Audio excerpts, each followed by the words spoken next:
Hello everyone, this is Noel from the Cancruzans, and today I'll be bringing you a LEGO Star Wars Episode 7 set review. So today we have Rey Speeder. It took me about 40 minutes to build. It came with one instruction manual, two separate bags, so it's split into half the construction if you like. Comes with two minifigures as you see here, obviously the Speeder.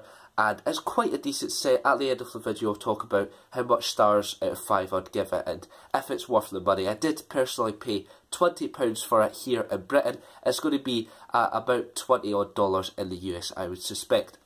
So let's get straight into it. Before we look at the Speeder and the actual minifigures itself, let's have a look at the box. So it has a cheeky little Kylo Ren right there at the top, replacing the old sets that had Vader, and then some of the Clone Wars sets had a clone trooper and stuff like that. So for episode 7 sets you've got Kylo Ren in the top right. It's set 75099, it's ages 7 to 12, which makes me very sad because I am 18 years old and I have bought this set. So yep, I'm kind of out of the age bracket there a little bit, but who cares.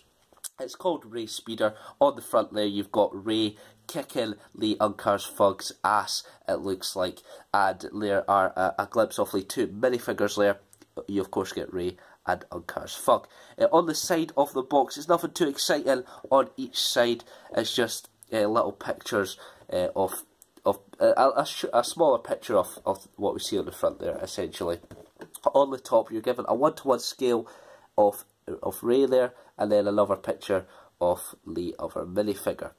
On the back we have a lovely little sticker there which totally ruins the picture on the back. So the shop I bought this from, thanks very much, it's greatly appreciated, you're all legends. Obviously only kidding there. There are some of the pictures on the back.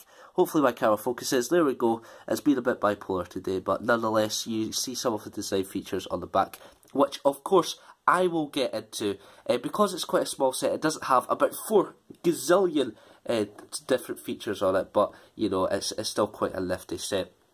Then on the back you've got a little fight going on there, and there's a little bit of chaos and all that fun stuff.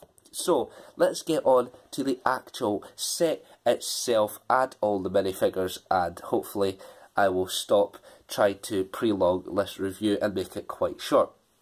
So, Uncars Fug, let's go on to the first minifigure here. Now this is a lovely little figure and really detailed as well. Of course his hood is removable, that's the word I'm looking for there.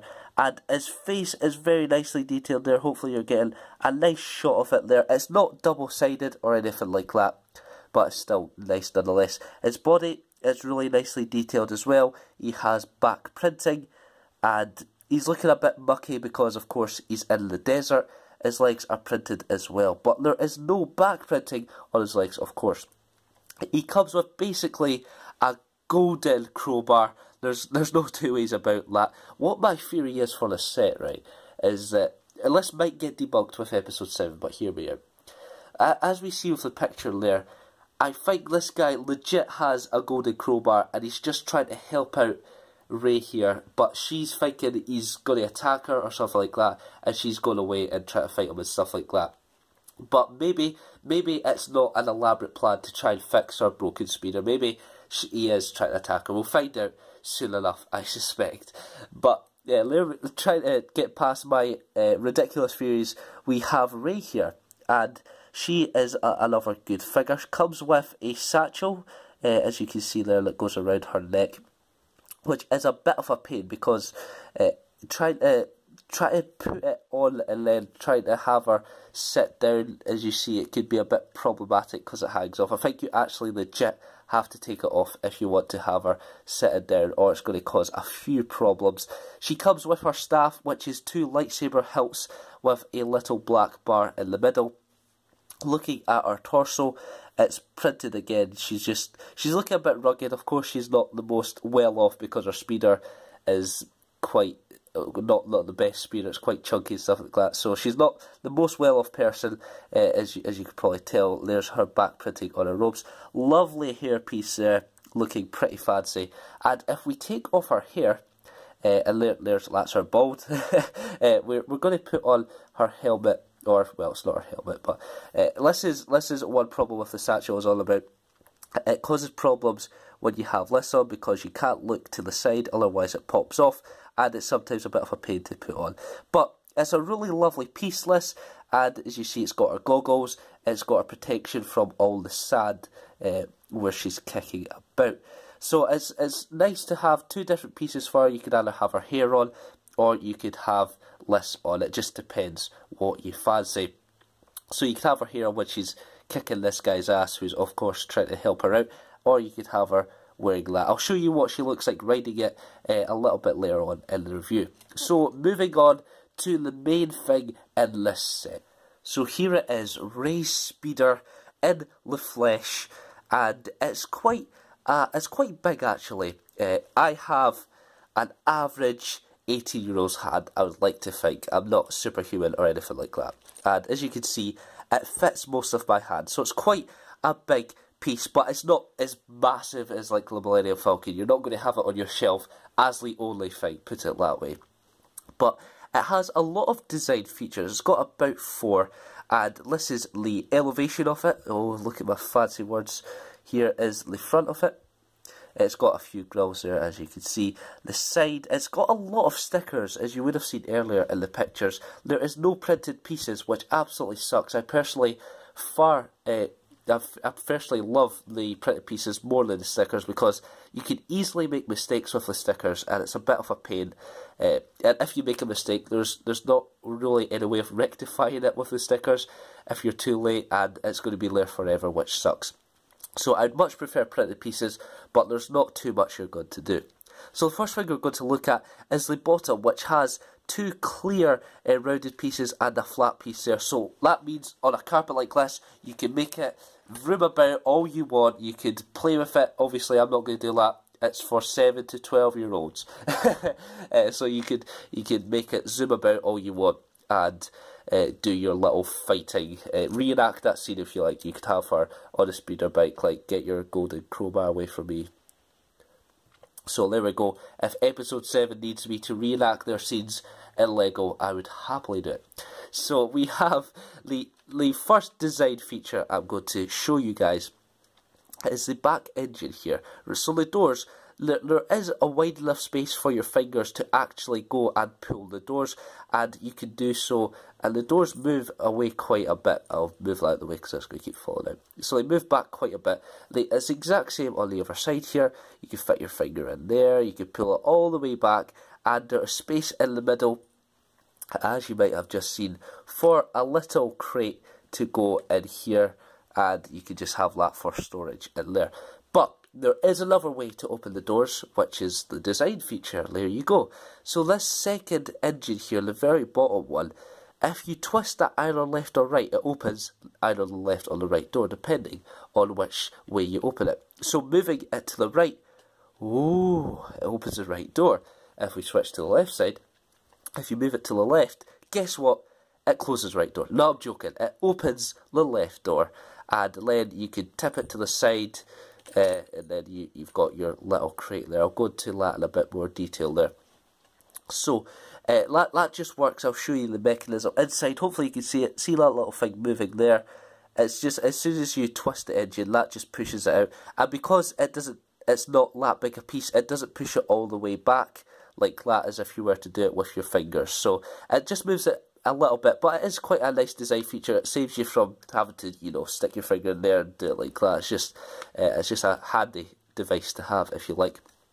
Now, on the side here, we have a little, is the official term bone cutter. Is she crazy? Is she going about cutting people's bones? Maybe she's the main villain. Of course, I'm only joking, but she's got a little saw there. She's got, I'll show you this in detail. It's just a regular saw. There's nothing different about it. And I've torn off a bit off the side. That is lovely. Well done, Noel.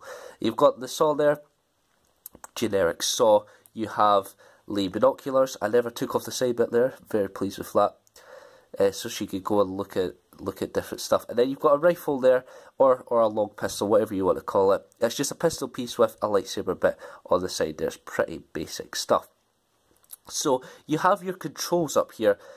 Of course, that's a not a print piece, a sticker piece, and she has her little sticks there that you can play about to fit in her hands, and she can sit in there. And that is pretty much it for a set. There is one thing to show you, which is the missiles. But as far as play features and aesthetics, there is only that one thing to look at. So it is quite a nice set. It does really look like the one we've seen in all the trailers.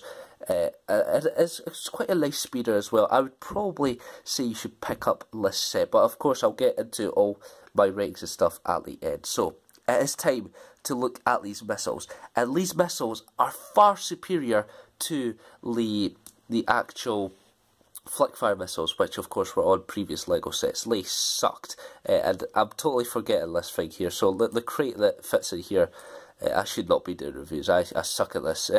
I'm like the final thing left, and then there's like loads of stuff there. It's like, oh yeah, I forgot about this. And this is just a crate with a lid on it, and you can have your little pistol here. This was a spare piece. And I thought, you know, if she's going to have a crate in there, she may as well make use of it. So that's what I had. And also, you can have Rey standing on this like some sort of surfing board. As you see at the back there, you could do that as well. It's totally up to you. You 7 to 12-year-olds, of course. So you've got that piece, and that, of course, slides just nicely in here. There is one thing I should talk about before... Am I completely messing this up here? There is one thing I should talk about before I look at the missiles, and these little flaps there, they move back and forth, so you can set them how you want. Look, I had them just as they were on the box, just facing the side, but depending on how you want it to look when it's moving about, you can totally just adjust them how you want, so that's quite a cool feature as well. So the missiles, as I said, they're far superior to they're far superior to LEM, and also Flickfire missiles, believe it or not. They pack a punch. Seriously, if you were to shoot this at a sibling, you'd probably KO them. They're so powerful, I would hate to be woken up in the morning with them. So all you do is see this little bit here. I'm trying to do this through the viewfinder, it's pretty much impossible, but you just press that down. And because of science, if you get a reference, you're a legend, you press it down and that launches the stud for about 12 miles. And in the spare pieces, actually, you do get a ton of red studs. So you have quite a lot of studs at your arsenal. So let's press it here and just watch it probably dent the box. It's really powerful, honestly. It actually shoots for quite a bit. I shot it down my hallway the other day, and it just went for miles. Obviously, my hallway doesn't go for miles, it's not a castle, but you know what I mean by that exaggerated reference. So, before we look at the entire what I'd give it out of 5 and stuff, I will show you what Rey looks like trying to control her speeder. In this scene, Rey has just ran over Unkar's Fug, and she's just not caring about it at all. So she does sit actually not too bad in it with the satchel on. I was mistaken, but it might be easier for you to take it off in the long run. It's just your preference, whatever you feel like. So she looks quite comfortable up there. Of course, her hands fit on the little sticks there, and that's her ready to manoeuvre it about the sands. So it's a really nice set. I would give it probably a 4 out of 5. I mean, it could have more play features, but of course, it is quite a cheap set, so you're not going to get a massive amount of sort of features in it, and considering it's quite small as well. So it is a decent set. For £20, it is worth picking up, and of course the 2 minifigures are really good. The speeder itself looks the part, and it is quite a nice piece to have on the upcoming road for episode 7. So hopefully you guys enjoyed this review. Hopefully you thought it's not been totally terrible and you would like to see reviews in the future. I do have one other episode 7 set currently that I've built that I could show you guys in the next coming days or in a week's time, whatever. So if you do want to see that, let me know in the comments below, as well as any other LEGO sets you would like me to review. So hopefully you guys have enjoyed this little different type of video for this channel. But if you guys, as I said, if you guys want to see more stuff like this, then I'll happily do so. Thanks for watching. Goodbye. Hello everyone, this is the Kangaskhan's with a slightly different video to normal, and by slightly different, I mean it's totally different, but it is still to do with Star Wars. And currently you're looking at my door and a little bit of my carpet, and here are my hands. The mystery has been solved, and you can see a bit of my arm as well if you're into that stuff. But basically, I have this. So this is a very professional setup I just had for my video. Because I'm recording off my phone, it's not the most sturdiest, and I don't have a tripod for it, contrary to popular belief, because there's a tripod right there. But that's for an older camera I had. And as you can see, I have one of my college folders here, and then the tripod for my old camera, and I had to balance it on that and then hope that I didn't have the camera falling. And yeah, it's very unprofessional, but you know, only the best for the Kangaskhan's, am I right? See, for a bigger set, it's going to be an absolute pain. I'm going to need to film it from like my window. It's going to be, because like, you know, for a small set it's good enough for the screen, but I'm going to need to be so far back for a big set. But what are you going to do, I suppose?